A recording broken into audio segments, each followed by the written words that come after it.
Assalamualaikum warahmatullahi wabarakatuh.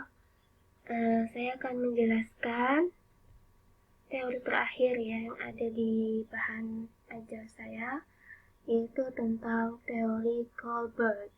Teori Kohlberg ini menerangkan tentang perkembangan moral anak. Moral ya. Nah, pada tahap infan, yaitu tahap 0, si Kohlberg ini bilang tahap 0 sampai 2 tahun menurut dia ya, bahwa anak usia 0 sampai 2 tahun itu berada pada periode naif dan egosentris. Deskripsinya silakan dibaca.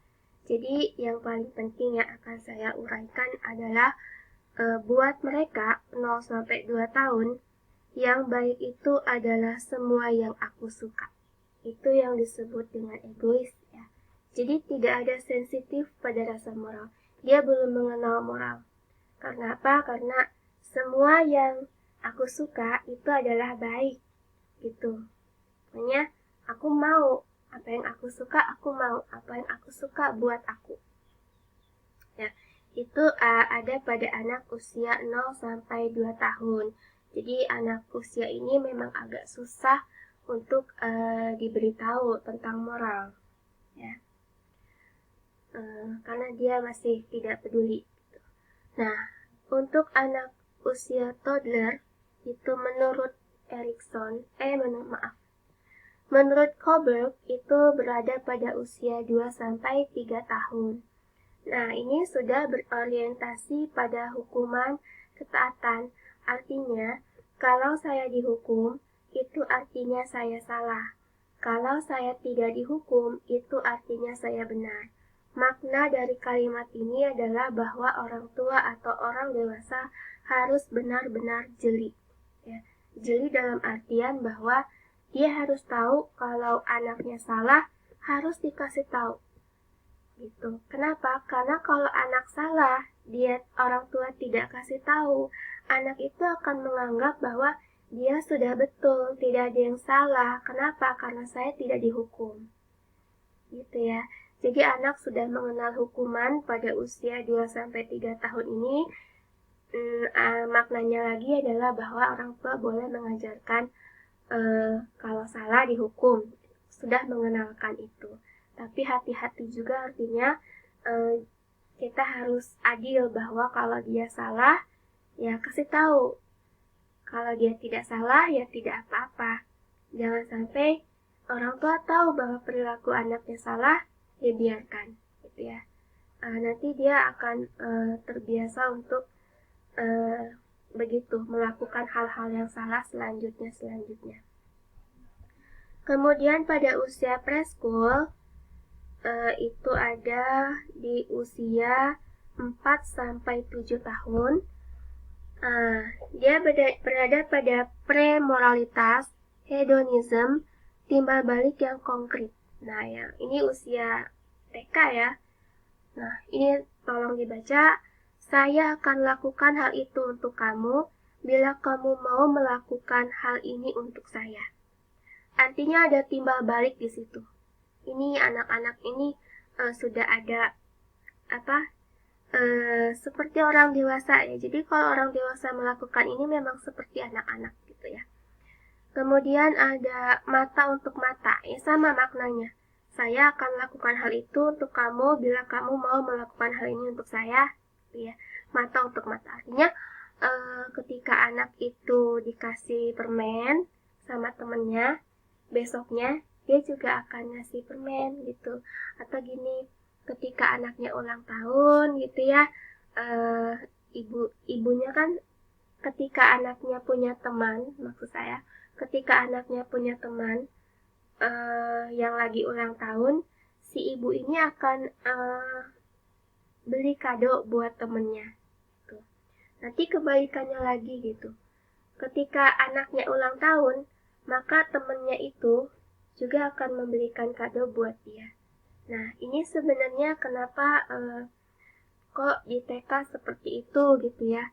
Nah, memang karena pada teori perkembangan anak tuh seperti ini gitu. Bahkan ada anak guru TK yang tidak boleh ada anak ulang tahun di sekolah. Kenapa? Karena memang nanti begini, ada yang begini, dan ada orang tua yang mengeluh karena tiap bulan ada yang ulang tahun katanya ya. Nah gitu. Tapi memang anak-anak itu memang seperti itu. Contohnya lagi kalau misalnya, kalau kamu melakukan sesuatu yang jahat pada saya, maka tidak apa-apa kalau saya juga jahat sama kamu. Anak TK kayak gitu. Jadi kalau misalnya anak ini lagi main, kemudian temennya nggak sengaja gitu mukul bahunya, sehingga nangis. Nah, anak yang nangis ini nggak mau berhenti kalau misalnya dia juga belum mukul temennya sama di bahu juga, gitu ya. Karena ya itu tadi, dia mata untuk mata. Kamu jahat sama saya juga harus jahat sama kamu, kayak gitu. Nah, itu pada anak-anak prasekolah. Kemudian di usia sekolah, school age, ini ada 2 tahap ya. Tahap 3 itu usia 7-10 tahun. Di tahap ini dia berada di tahap moralitas, jadi berorientasi pada anak yang baik. Jadi pada masa ini moralitas itu didasarkan pada hati nurani ya. Kemudian anak-anak menjadi sensitif pada keadaan sosial. Nah, ini bagus untuk menumbuhkan rasa peduli pada sesamanya. Jadi biasanya orang tua pada anak-anak usia ini tuh mengenalkan bahwa di luar sana banyak orang-orang atau banyak anak-anak yang keadaannya lebih tidak beruntung. Jadi si anak ini tuh ulang tahunnya misalnya ya, syukuran ulang tahunnya di panti asuhan itu sangat membantu. Karena apa? Memang anak ini berada pada usia untuk menjadi sensitif pada keadaan sosialnya. Kemudian pada tahap yang keempat, masih di school age, yaitu usia 10-12 tahun, dia berorientasi pada hukum, di mana kebenaran didasarkan pada agama.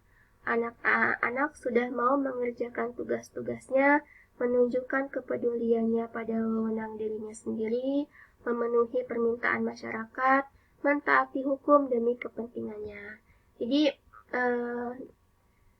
diajarkan hukum agama pada usia 10-12 tahun itu paling tepat gitu ya. Jadi agama Islam contohnya itu kan banyak hukum-hukum ya. Nah, itu diajarkan mulai pada anak usia 10 ini. Jadi mulai dari hukum sholat, misalnya hukum berbuat baik kepada orang lain, taat kepada orang tua, tidak boleh berbohong misalnya. Terus yaitu berbuat jujur, amanah, itu diajarkan, diperkenalkan pada usia ini sangat tepat karena dia sedang masa-masanya berorientasi pada hukum. Kemudian tidak boleh membuang sampah sembarangan, itu juga akan memenuhi permintaan masyarakat ya. Masuk sekolah itu harus jam berapa, pulang jam berapa, tidak boleh bolos misalnya. Nah, ini anak-anak ini dididik untuk itu di usia 10. Kemudian adolescence ini yang terakhir, tahap di atas 12 tahun, dia itu moralitas penerimaan diri, prinsip-prinsip moral berorientasi pada kontrak sosial. Jadi sesuatu yang benar ditentukan oleh apa yang terbaik bagi masyarakat banyak. Perilaku tidak benar diperbolehkan bila kesejahteraan terancam. Hukum adalah untuk kebaikan dan kerjasama. Jadi contohnya aja usia ini tuh orang yang punya kewaspadaan yang tinggi atau kesensitifan yang tinggi, dia tidak akan mencoba-coba naik motor pada usia 15 tahun. Kenapa? Karena dia belum punya SIM. Gitu ya. Nah, ini anak ini taat banget pada hukum yang berlaku di masyarakat. Kalau masyarakat tidak suka akan melihat anak SMP gitu ya, naik motor ke jalan raya, jalan yang besar. Nah, masyarakat nggak suka, maka dia akan menghindari itu. Terus kenapa pada